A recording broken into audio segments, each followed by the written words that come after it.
I thought my marriage was stable, until that evening when I found the hotel receipt tucked in Emma's purse. It slipped out when she dropped her bag on the couch, a small white slip that looked harmless at first. But when I picked it up and saw the date, our wedding anniversary, something inside me cracked. She had told me she was on a business trip that week. When she came home, I was still holding it. "Emma," I said quietly, "what's this?" She looked at me, then at the receipt, then back at me. "A hotel bill," she said flatly. "I can see that," I replied, trying to keep my voice steady. "You told me you were in Chicago that week. This says New Haven." Her expression didn't change, but her hands twitched. "Oh, that," she said almost too quickly. "The company changed my booking last minute. Some clients wanted a meeting near there. It's not a big deal." "Then why didn't you mention it?" "Ryan, do we really have to go through this?" "You're overthinking again." "Again?" I repeated, feeling heat rise in my chest. "You mean like the time you said your phone died for 2 days?" She sighed and sat down, brushing her hair from her face. "You always assume the worst. I work long hours, I travel a lot. I can't report every little thing." "I'm not asking for reports, Emma," I said softly. "I just want honesty." She laughed, but it was hollow. "You're imagining things, Ryan. You always do." I stared at her, searching her face for the woman I married. "You really want me to believe this is nothing?" "Yes," she said, looking right at me. "Because it is nothing." The silence stretched between us, heavy and choking. I folded the receipt and set it on the coffee table. "Okay," I said finally. "If you say so." She stood up, walked past me, and muttered, "You need to stop doubting everything. It's exhausting." Then she went into the bedroom and shut the door. I sat alone, listening to the clock ticking on the wall. Every second felt like an accusation. My thoughts spun. Was I paranoid? Was she telling the truth? I wanted to believe her, but the tremor in her hands said otherwise. The next morning, I tried to act normal. I made coffee, handed her a mug, and forced a smile. "Long day ahead?" "Yeah," she said, already scrolling through her phone. "Client meeting, then dinner with the team." "At the same hotel?" I asked before I could stop myself. She froze for a split second, then smiled. "Funny." "I wasn't joking," I said quietly. She looked up, her eyes sharp. "Then stop it. Whatever game you're playing, I'm not in the mood." I bit my tongue. "I'm not playing anything. I'm just trying to understand my wife. Maybe try trusting her for once," she snapped, grabbing her bag. When the door shut behind her, I leaned against the counter and whispered to the empty kitchen. "I'm trying, Emma, I really am." Later that day, I met Mark for lunch. He noticed my silence before we even ordered. "You look like hell," he said. "Found something I shouldn't have," I murmured. "What kind of something?" "A hotel receipt. Wrong city. Wrong week," Mark frowned. "You ask her?" "Yeah, she said I'm imagining things." He leaned back, studying me. "Do you believe her?" I hesitated. "I want to, but I don't." "Then trust your gut," he said simply. "You've always known when something's off." I nodded, though my throat felt tight. "I just can't figure out why she'd lie." "We were fine." I thought we were fine. "People change, Ryan," Mark said. "Sometimes faster than we can keep up." That night, she came home late again. I was on the couch, pretending to watch TV. She kissed my cheek too lightly and said, "You're still up?" "Yeah," I said. "I was waiting." "For what?" "For you," she smiled faintly. "That's sweet." I studied her face. "You smell different." Her eyes flicked to me. "Perfume sample from work," I nodded. "Smells expensive." She laughed, but it sounded nervous. "You notice everything lately." "Maybe because everything feels different lately," I said. She turned away, heading toward the bedroom. "You're reading too much into things." "You always do." "Emma," I said, stopping her. "If there's something you need to tell me now." She froze, hand on the doorframe. "There isn't." I waited for her to look at me. She didn't. When the door clicked shut, I sat there staring at the dark hallway. My heart didn't break all at once. It cracked quietly, piece by piece. I remembered the way she used to laugh, the way she'd grab my hand in crowded rooms just to feel connected. Now her touch felt like habit, not love. I picked up the receipt again, smoothing the wrinkles. The hotel name stared back at me like an accusation. Our wedding date, printed in black ink, glared beneath it. I whispered, "You were supposed to be mine that day." The clock struck midnight. She was asleep behind the door, but I couldn't move. I stared at the dim light spilling from under the bedroom door and realized something terrifying. I didn't recognize the woman sleeping in my bed anymore. I started noticing the little things, the small, sharp cracks that didn't look dangerous until they spread. Her laughter behind the bathroom door, the way she silenced her phone the second I walked in, the faint scent of perfume that didn't belong to her usual brand. One night, I said, "You've been working late a lot." She didn't even look up from her laptop. "Deadlines, Ryan, not everything's about you." I didn't say it was about me. Then stop sounding like it is. Her tone was ice. I stared at her, wanting to ask more, but the distance between us was already a canyon. "You used to tell me everything," I said quietly. "People change," she replied. "I'm not the same person I was 5 years ago." "Neither am I said, but I didn't stop caring." She snapped her laptop shut. "Don't do this now." "I'm tired," I wanted to shout, to accuse, but I forced myself to stay calm. "Tired of work or tired of me?" Her eyes flicked to mine, sharp and cold. "You really love turning everything into drama, don't you?" "Emma, I'm asking for a conversation, not a fight." "Then stop accusing me of things you can't prove." That word, prove, hit me harder than she realized. I hadn't accused her of anything specific. Not yet. The next morning I called Mark. He picked up with his usual calm voice. "You sound like a man who hasn't slept in days." "I haven't," I admitted. "She's lying about something." "I can feel it. Feel or no?" he asked. "Both. I just can't catch it." "Talk to her," he said, "before your thoughts eat you alive." "I tried," I muttered. "She twists everything I say." "That's manipulation, not love," he said. "Be careful, Ryan." I hung up and stared at the wall, wondering when love had started to feel like walking on broken glass. Later that week, I decided to visit her at work. She looked surprised when I showed up in the lobby. "What are you doing here?" "I was nearby," I lied. "Thought I'd take you to lunch." Her smile didn't reach her eyes. "That's sweet, but I've got meetings all afternoon." "Even a quick coffee?" I asked. "Can't, maybe tomorrow." Before I could reply, a woman walked by and waved.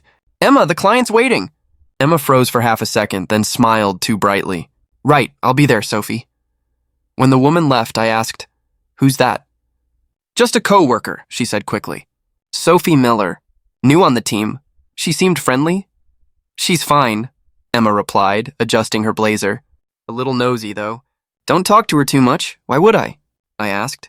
She kissed my cheek, the motion mechanical. "I'll call you tonight, okay?" She didn't. The next day, I went back, not to confront her, but to see if my instincts were wrong. Sophie was in the lobby again, this time alone. I approached her carefully. "Hey, you're Sophie, right?" "Emma's husband." "Oh, Ryan," she said, smiling warmly. "She's mentioned you." "She has?" "Sure," she said, then hesitated. "Mostly about work stress, though." "How's she holding up at home?" "Depends on the day," I said. "She's been distant lately," Sophie bit her lip. "Yeah, she's been like that here too. Always on her phone. Sometimes I think she's more focused on her side projects than her job." "Side projects?" She froze, realizing she'd said too much. "Oh, just client stuff. Nothing serious." "You hesitated," I said quietly. She looked uncomfortable. "I don't want to get involved, Ryan. She'd kill me if she knew we talked." "Is there something I should know?" She shook her head quickly. "No, I'm sorry." "I shouldn't have said anything." Then she hurried off before I could ask more.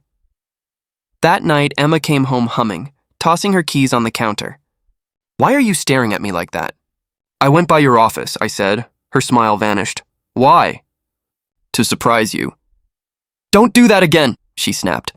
"It makes me look unprofessional." "Unprofessional or caught off guard?" Her jaw clenched. "You're unbelievable." "Maybe. But at least I'm not hiding things." She stepped closer, eyes blazing. "You think following me around is going to help? You think spying on me will fix us?" "I think the truth might." She laughed bitterly. "Then go find it, detective." "I'm done talking." She stormed into the bedroom, slamming the door so hard the picture frames rattled. I stood there, heart pounding, realizing I didn't even need proof anymore. The cracks weren't invisible. They were right in front of me. Every word, every deflection, every shift of her eyes.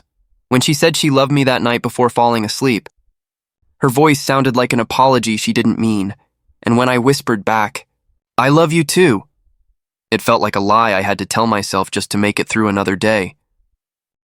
She was in the shower when I saw the tablet light up on the coffee table. Notifications stacked one after another, emails, texts, and then a photo thumbnail from her gallery. I don't know what made me unlock it. Curiosity, fear, desperation, it doesn't matter.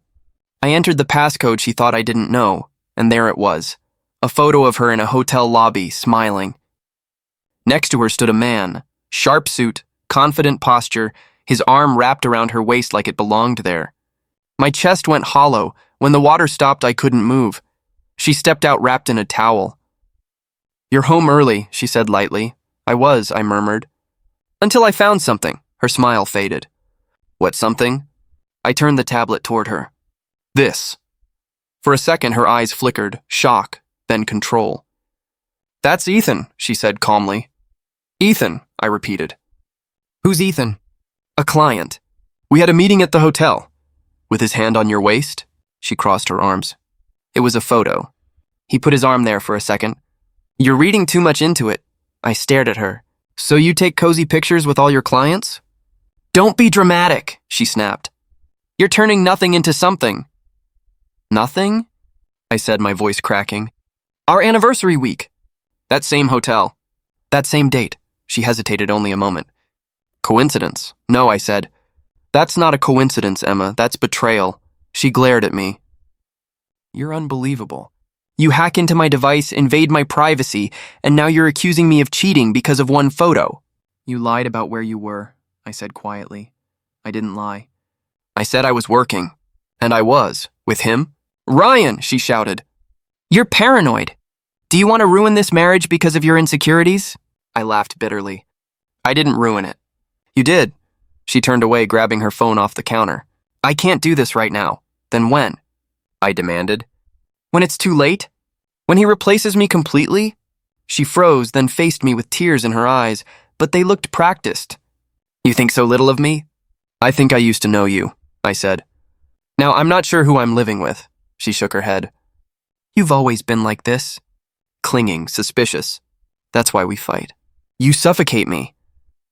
"Maybe I suffocate you because you keep secrets," I said, voice trembling. "Because I'm trying to hold together something you've already let go." Her expression softened slightly. "Ryan, listen. Ethan's just a client. He's helping my company with a merger. He's harmless.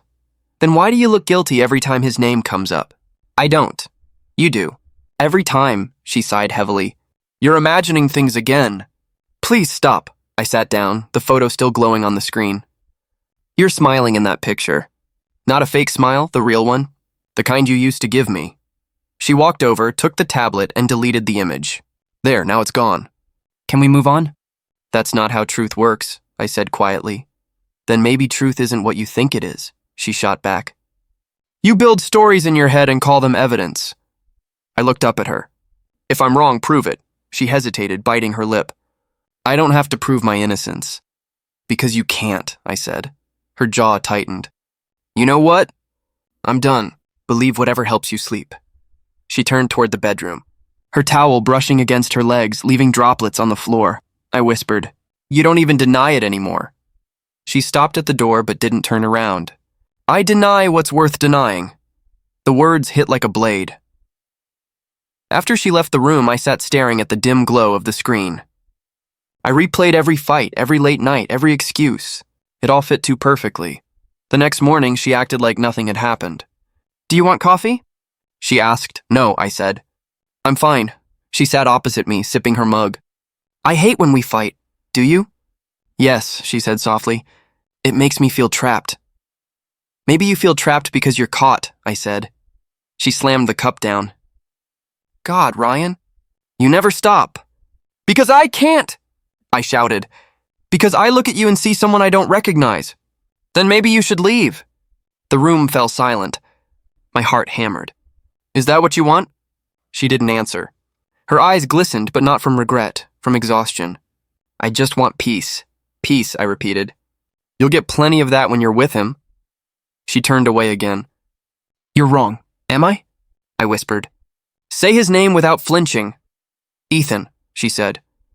Her voice cracked slightly. There, happy? No, I said. Just sure. She walked past me, her perfume fading with every step. The door closed quietly behind her. I stared at the space she left behind, at the faint ring her cup made on the table, at the silence echoing like a confession. The truth didn't come from her words. It came from what she didn't say. I looked at the tablet once more. It screened dark now and whispered to the reflection staring back at me. You already lost her, Ryan. You just didn't want to admit it. I stopped eating days ago. Food felt like sand in my mouth, and every bite carried her name. My desk at work piled up with untouched reports. I stared at the screen, but all I saw was her smile in that photo, his arm, her laugh. Mark called during lunch. You sound like hell, man. I'm fine, I lied. You haven't been fine for weeks. What's going on with Emma? Nothing, I said. Everything, he sighed. Come out tonight. You need a break. I just need her to stop lying. That night, the rain hit the windows hard like the world was angry for me. I sat on the couch, staring at the door, waiting for her. The clock crawled past midnight before I heard her heels clicking against the floor. She stumbled in, perfume thick with wine. Rough night? I asked. She flinched at my voice. Didn't see you there, she slurred. Yeah, I'm invisible these days. She dropped her purse on the chair and kicked off her shoes. Don't start, Ryan, not tonight. I stood up. Where were you? Work dinner, she muttered. We were celebrating. Celebrating what? She squinted, trying to focus. A deal. The merger. With Ethan? Her head snapped up. Why are you saying it like that? Because you said his name, I said quietly. Her face paled. What? You walked in, whispered his name before you saw me? Don't bother denying it, she blinked, words fumbling out. I didn't mean... Yeah, I cut in. You didn't mean to say it out loud. She stumbled toward the kitchen. I need water. You need to tell me the truth. She ignored me, filling a glass with shaking hands. Emma, I said again, my voice low. Do you love him? She turned slowly. You're drunk. I'm not, I said. But you are. And you're honest when you drink. She laughed bitterly. You think you can trap me into confessing? I think you already did. Her glass hit the counter too hard, spilling water everywhere. I'm done talking about this. You twist everything. Because everything's twisted, I said. I can't tell what's real anymore. She brushed past me, heading for the bedroom. I'm going to sleep. Go ahead, I said. Sleep next to the man you don't love. She stopped at the hallway. You're pathetic, she whispered, then shut the door. That was it. The moment something inside me cracked open and started to rot. I grabbed my jacket, keys, and left before the silence could swallow me. The rain was relentless, blurring the streets, washing the world in streaks of gray and neon. I drove without thinking, headlights slicing through the storm. My reflection in the windshield looked like a stranger, tired, hollow, dangerous. I ended up outside Mark's building before I realized where I was going. He opened the door in sweatpants, surprised. Ryan, it's 2 a.m. I needed... Somewhere to think, he stepped aside. Get in. The apartment smelled like coffee and cigarettes. He poured whiskey into 2 glasses and handed me one. You look worse than last time, he said. She said his name, I muttered. Whose? Ethan. He froze for a moment. You're sure? I heard it. She was drunk. Didn't even realize, he nodded slowly. And you still want to believe it's nothing? I don't know what I want, I said. I just keep hoping she'll look at me the way she used to. Mark took a sip. She won't. I stared at the glass. You think she's sleeping with him? I think you already know the answer.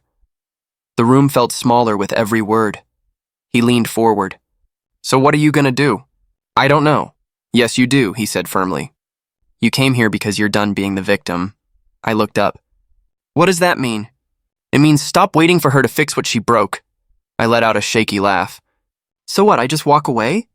Mark's eyes didn't waver. Walk away or burn it down. Either way, stop bleeding for her. His words hit something deep.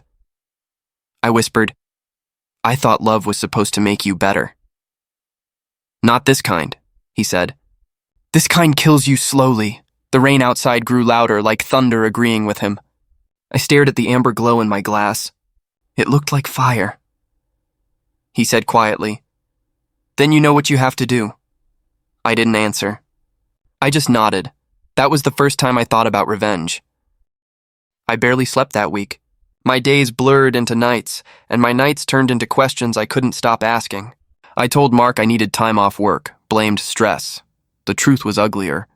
I was becoming someone else, someone who followed his wife in the dark. The first night, she said she was meeting a client. I parked across from the hotel she'd used before. The rain made everything shimmer, hiding me like a secret. When she walked in, Ethan was already waiting. Same confident smile, same hand brushing her lower back. I gripped my steering wheel until my knuckles turned white. They laughed, leaned close. I took pictures through the windshield, every laugh, every touch. Proof. My stomach twisted with every click of the camera. When she disappeared inside the elevator with him, I whispered to no one, "So this is who you really are." The next few nights, it was the same pattern, lies wrapped in perfume and laughter. Mark called me midweek. "You sound off. What are you doing?" "Watching her," I said. "Ryan, don't go down that road. I'm already on it," he sighed. "What do you think you'll find?" "The truth." "And then what?" "I don't know yet, but I did know." I wanted her to feel what I was feeling, small, broken, helpless. 2 days later, I called Sophie Miller. She worked with Emma. I told her I wanted to ask about a project Emma mentioned. We met at a coffee shop near the office. She looked nervous before I even said a word. "Sophie," I said, sliding into the seat across from her, "I'm not here to talk about work." Her eyes darted around. "Then what?" "I know about Ethan," I said. She froze, her hand halfway to her cup. "Ryan, I'm not here to yell or make a scene. I just need to know the truth." She lowered her voice. "You shouldn't ask me that."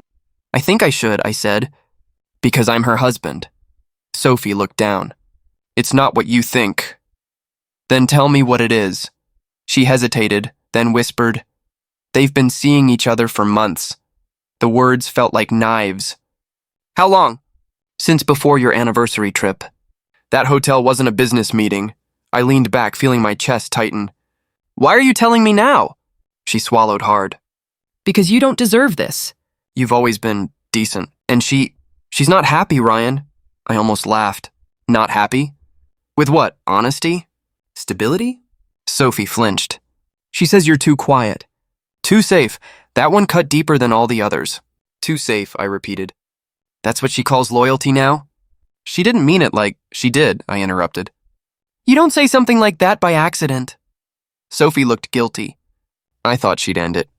But Ethan, he's powerful. Dangerous in his own way. Dangerous, I asked. She nodded. "You should stay out of it, Ryan. He's not someone you can confront." I smiled faintly. "You think I'm scared of him?" "I think you should be careful," she said. "He's not just a client. He's connected." I finished my coffee in silence. When I stood, Sophie caught my wrist. "Please don't do something you'll regret." I looked at her. "I already regret everything." That night, I printed the photos, the receipts, the text messages I'd found in her tablet. My kitchen table became an evidence board of heartbreak. Around midnight, my phone buzzed. "Unknown number. Ryan Cole?" A voice said. "Who's this?" "David Cross." "I believe we have a common problem." I frowned. "Do I know you?" "Not yet." "But you know Ethan Blake." Every nerve in me went rigid. "What do you want?" "To talk." "About how to make him pay." I hesitated. "Why me?" "Because you're the husband he doesn't think about," he said calmly. "And I'm the man he tried to destroy." I stepped outside, the cold air hitting my face. "You're his business rival." "Used to be," David replied. "He undercut my company, stole my clients, ruined my name. I've been collecting things on him for a long time. I heard about you from someone who still works in his circle. You've got evidence, don't you?" "I have enough to ruin my marriage," I said bitterly.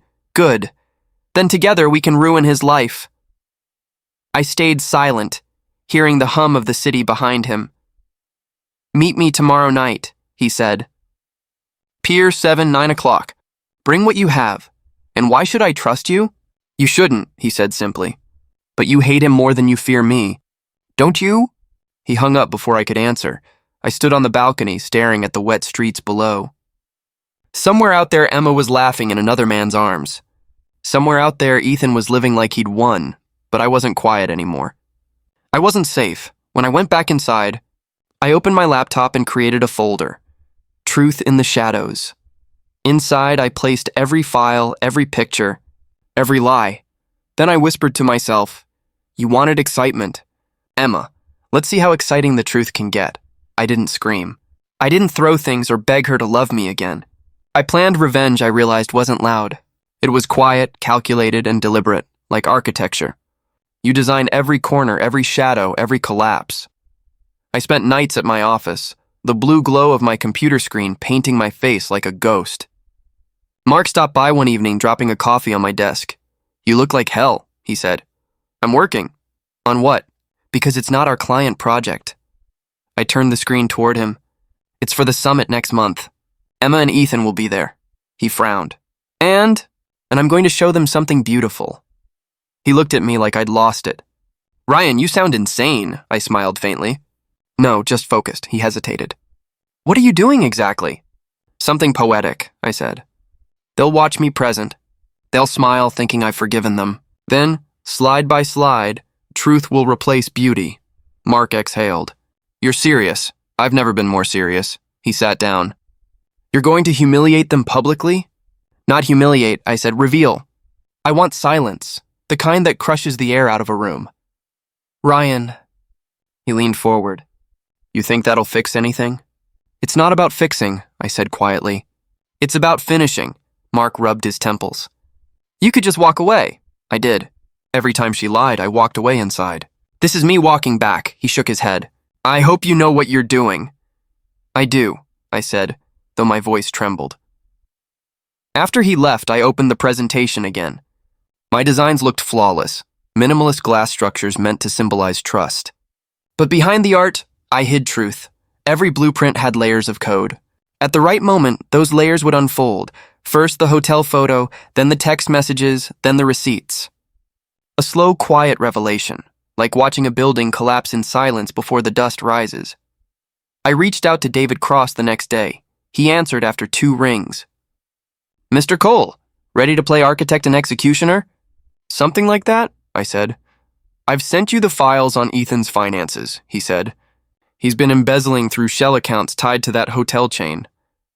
"That hotel," I muttered. "Of course. Everything's connected," David said. "Do you want me there when it happens?" "No," I said. "This one's mine," he chuckled. "You've got ice in your veins now." "Pain freezes everything," I replied. When I hung up, I opened Emma's picture on my desk. It was from before everything went wrong, before she started looking at her phone instead of me.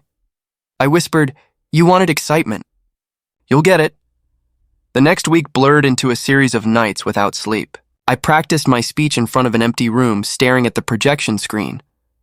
"Architecture," I rehearsed aloud, "isn't about walls.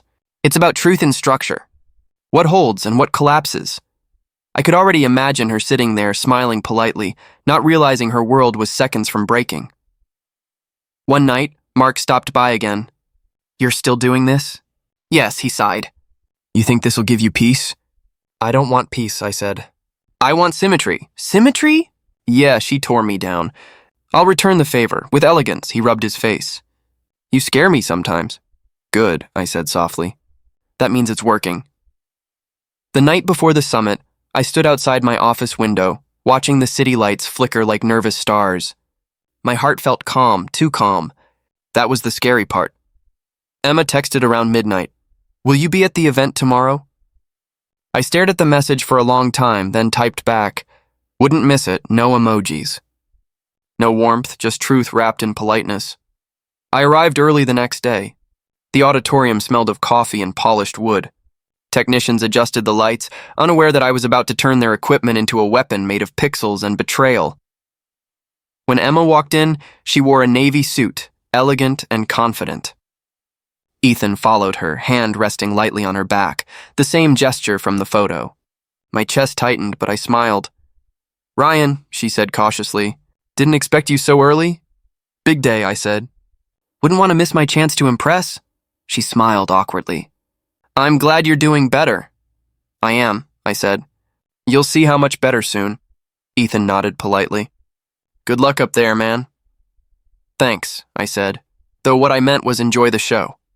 When it was my turn, the spotlight hit me like heat. I took a breath and began.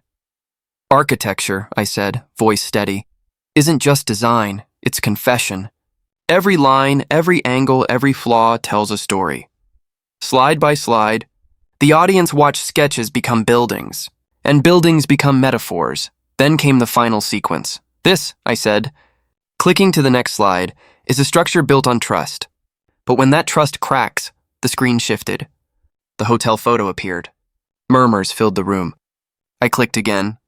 Her text to Ethan flashed across the screen. Can't wait to see you tonight. He still thinks I'm in meetings, Emma gasped. Ethan cursed under his breath.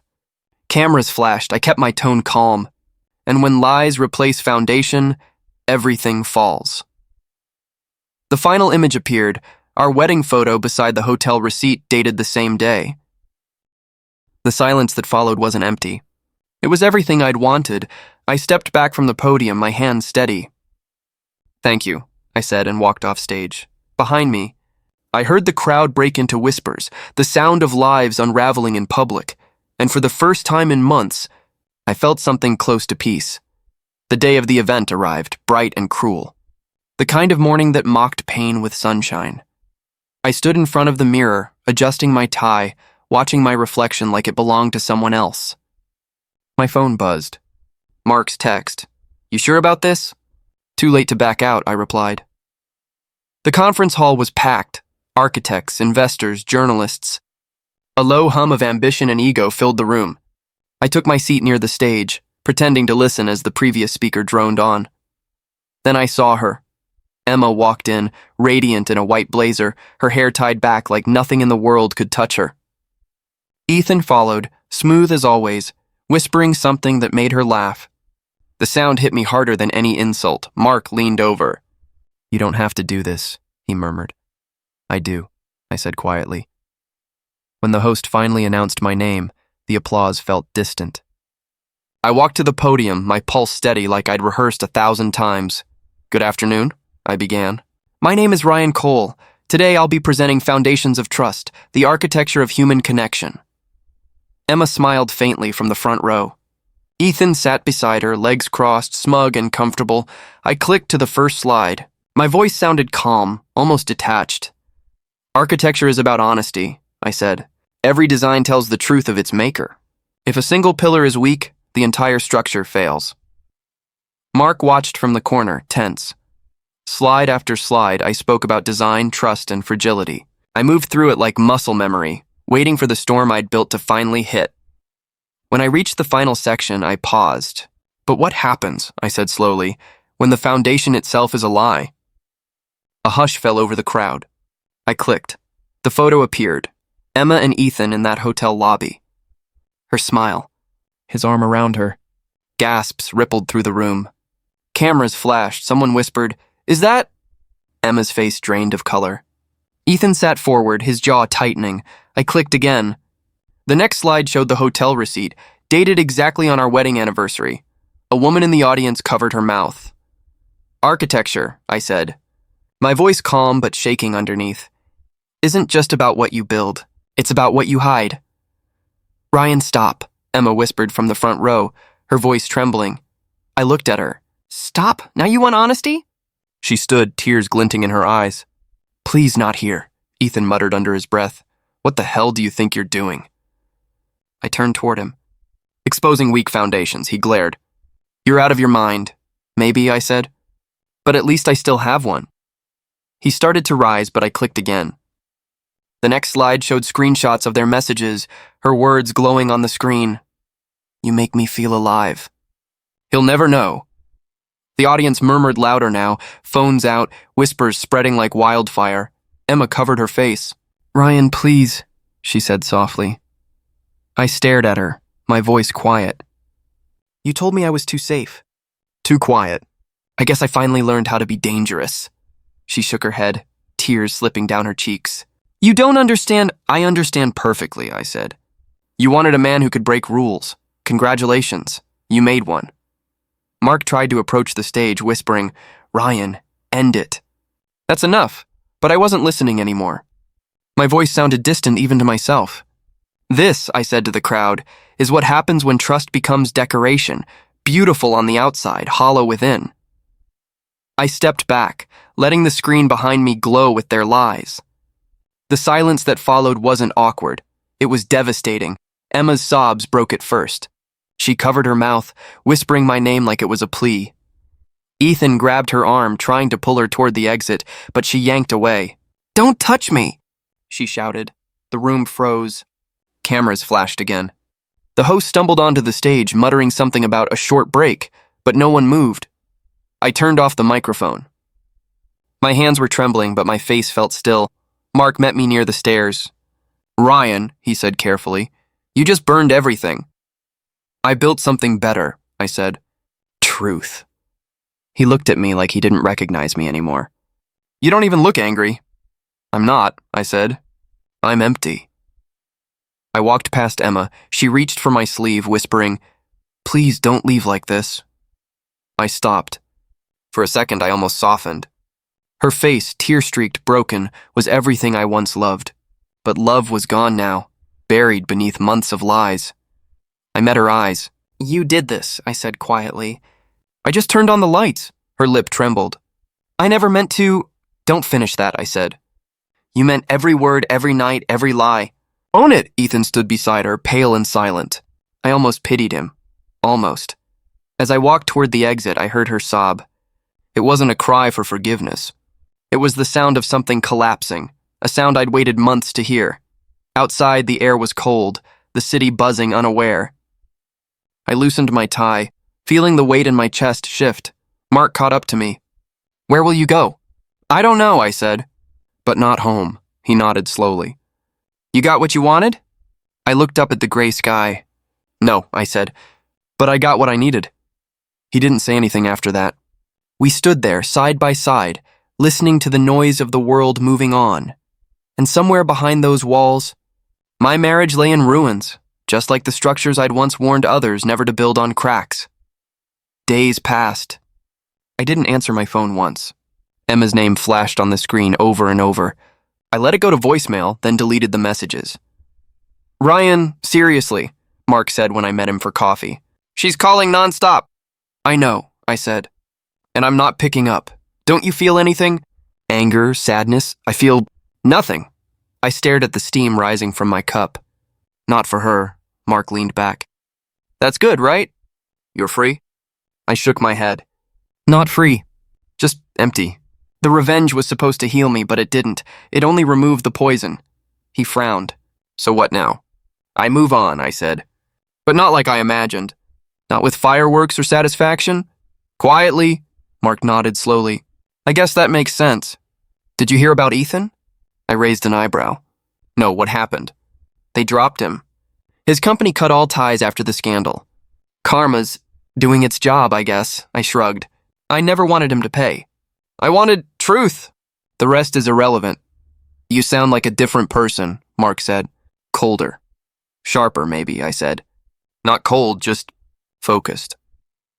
I left the cafe without another word, walking past the river that cut through the city. Water always calmed me, or at least distracted me from the ache in my chest. I found a small apartment near the coast a few days later. The rent was modest, but the view was infinite. I could see the waves crash, hear them against the rocks. It was alive in a way nothing in the city had been for months. I unpacked my sketchbook, dusting off the pages I hadn't touched in years. Pencils, charcoal, pens, lined up like soldiers ready for war. I drew the first face slowly. A woman I'd loved long ago, before Emma. Her eyes were open, alive in the sketch. I smiled faintly, feeling something unfamiliar, a spark of myself returning. Mark called. "You doing okay?" "I think so," I said. "I'm remembering who I am." "Good," he said. "That's all that matters." I hung up and continued sketching. Faces followed, friends I'd ignored, strangers I'd passed on the street, people I'd let walk away without notice. Each stroke felt like exhaling. Each line was a memory, a fragment of life reclaimed. Sometimes I spoke to myself quietly as I worked. "You were too quiet once," I said. But quiet can be strength too. The apartment smelled of pencil shavings and salt air. I looked out the window and watched a gull circle above the waves. Freedom felt small, almost fragile, but real. My phone buzzed again. A text from Emma. "Ryan, please." "I need to explain." "We can fix this." I stared at it for a long time. My thumb hovered over the screen. Mark's words echoed in my head. Closure doesn't come from others. I typed back a single word. No. I didn't feel guilty. I didn't feel triumphant, just peaceful. Over the next few days, I fell into a routine. Mornings on the balcony with coffee, afternoons sketching the life around me, evenings walking the coast. Each day I remembered a little more of who I was before betrayal, before lies, before revenge consumed me. I called David Cross once. "How's Ethan?" I asked casually. "He's gone," David said. "Company ruined. Reputation destroyed. But you? You're the only one who came out of it whole." "I didn't come out whole," I said. "I came out aware. That's enough." The sketchbook on my lap grew thick. I filled pages with faces of strangers, friends, and fragments of memories I thought I'd lost. Each face was a story, a piece of me returning. One night I drew Emma's face. Not to dwell, not to mourn, but to release. The pencil lines were soft, careful. When I finished, I set it aside. No anger, no revenge. Just acknowledgement. Mark visited once more. He looked around the apartment, impressed. "You look alive." "I am," I said quietly. "Not the same, but alive. And for the first time in months, I feel like I own my life again." He nodded, smiling faintly. "That's all you need." I stepped onto the balcony again, the wind tangling my hair, the waves roaring below. I closed my eyes and breathed deeply, letting the salt air fill my lungs. Silence finally became freedom, and in that silence I began to remember not what I'd lost, but who I was meant to be. No revenge. No regret, just myself. The letter came on a Tuesday. The envelope was pale cream, folded neatly, with my name written in her handwriting, the same one I used to love. I stared at it for a long time, unsure if I wanted to touch it. Mark noticed it when he came over. "Emma?" he asked cautiously. I nodded. "It's from her. I don't know if I should open it. Why not? Closure? Closure can be poison," I said quietly. He shrugged. "Your choice, man." I took a deep breath and unfolded the paper. The handwriting was delicate, almost elegant, like the person I thought I knew. "Ryan," it began, "I don't know if I'll ever explain this in person, and maybe that's my fault. I want you to know something. I never loved him. Ethan. I used him to feel powerful, strong, like I had control for once in my life. You deserved better than I gave you. You always did." I paused. My fingers trembled, but I read on. "I'm sorry for the pain. I hope someday you'll forgive me, though I know forgiveness is yours to give, not mine to ask. I hope you find happiness, Ryan. Not with me. Not ever again." I closed my eyes and let the words sink in. Every line felt hollow. The explanation, the apology, the supposed remorse, it didn't touch me. "Not really," Mark asked softly. "How does it feel?" I looked at him. "Empty. Lighter, I guess." "But empty. You're not angry?" "I was angry," I said. "I was furious. I followed her. I planned my revenge. I exposed them. I felt everything. But this letter? It doesn't matter anymore." He nodded slowly. "You finally outgrew it." I placed the letter on the coffee table and stared at it. I'm done reading it. I don't need her words to understand what happened. I lived it. I survived it. That's enough. You sure? "Yes," I said firmly. "I don't want her explanations. I don't want her guilt. I just want peace." The envelope trembled slightly in my hands, like it still wanted to pull me back into the past. I tossed it onto the small fire pit I had in the corner of the apartment. Mark raised an eyebrow. "You're going to burn it?" "I am," I said. "I need to watch it go. It's symbolic. Not for her. Not for anyone else. For me." I struck a match, letting it hiss as it touched the paper. Flames curled around the edges, consuming the ink, twisting her words into ash. Smoke rose, filling the room with the faint scent of burning paper. Mark watched quietly, silent but supportive. As the letter turned to ashes, I felt a strange weight lift from my chest. Not victory, not satisfaction, just relief. I realized forgiveness had nothing to do with her. It wasn't letting her back in. It was letting her and the past go. I whispered to the smoke, "Goodbye, Emma. Goodbye, everything we were." The ashes settled into the fire pit, fragile and cold. I sat down on the couch, finally letting myself exhale. Mark said nothing. He didn't need to. He knew this moment mattered more than words. I looked out the window at the coastal horizon. Waves crashed, endless and steady. Life moved on, indifferent to pain, indifferent to anger. And so could I. I leaned back, feeling the tension drain from my shoulders. The apartment smelled faintly of salt air and burned paper, a strange combination that somehow felt like freedom. "You okay?" Mark asked gently.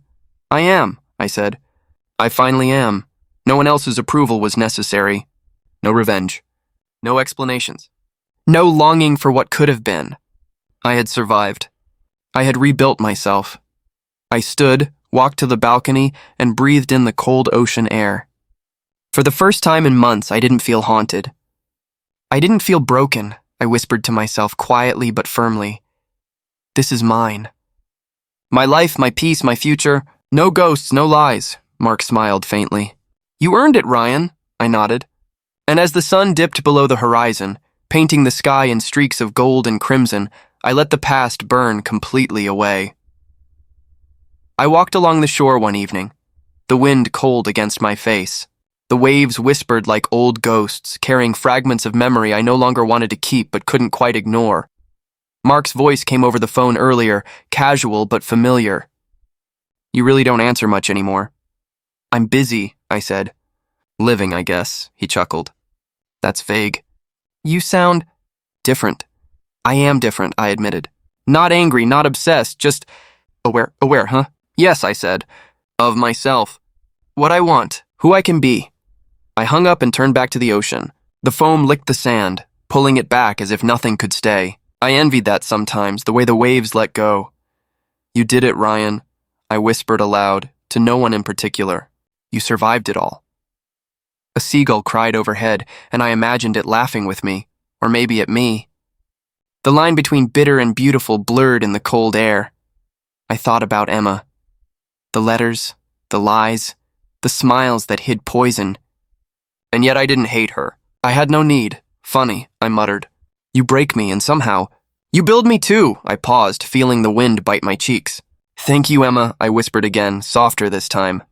Not for what you did, but for showing me who I could be when broken. A wave crashed near my feet. I lifted my gaze and watched it retreat. That retreating foam reminded me of every betrayal, every tear, every sleepless night. I had waded through them all. Mark's words echoed in my mind. You've earned your life back. I laughed quietly, the sound almost foreign in the empty evening. I did, I said aloud. I really did. A memory floated in, our wedding day, bright and full of hope. The same day as the hotel receipt. I clenched my fists briefly, then let them go. That man, naive, trusting, blind, was gone. I wouldn't mourn him. I had outgrown him. You taught me everything I needed to know, I whispered. Not about love, but about myself. I stopped walking for a moment, closing my eyes and letting the wind wash over me. I imagined the waves pulling away the remnants of grief and anger. Mark would probably call me tomorrow. He'd want to know if I was still okay. I would tell him the truth. More than okay. Alive. I'm alive, I said to the empty shore. Not whole, not perfect, but alive. I remembered the faces I'd sketched over the last month. Friends, strangers, fragments of memories. Every line I drew had been a step back to myself. Each face reclaimed a part of me I thought I had lost forever. I like this version of me, I whispered. Better than the one who trusted blindly, who bent for everyone else's happiness. The sun was dipping low now, streaking the sky with gold and crimson. I inhaled deeply, letting the smell of salt and sand fill my lungs. Mark had once asked me if I wanted revenge. I had answered carefully then, but now the answer was simple. No. Revenge was a tool, a moment. Self-discovery, self-possession, that was forever. You were right, Mark, I whispered. Silence can be freedom. I kicked at a stone on the sand, watching it roll into the water. The splash was small but deliberate, like my life now. Small actions that mattered. Controlled, deliberate, my own. I smiled for the first time in months, letting it linger. Not forced, not hollow, genuine. Sometimes, I said softly, almost to the waves, the worst betrayals lead to the strongest awakenings. The horizon glowed faintly, a promise without words.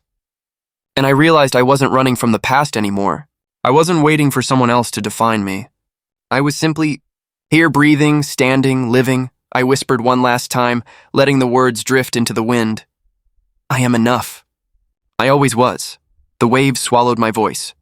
The wind carried it, and I walked on, not looking back, my footprints filling slowly with sand, just like the past I had left behind.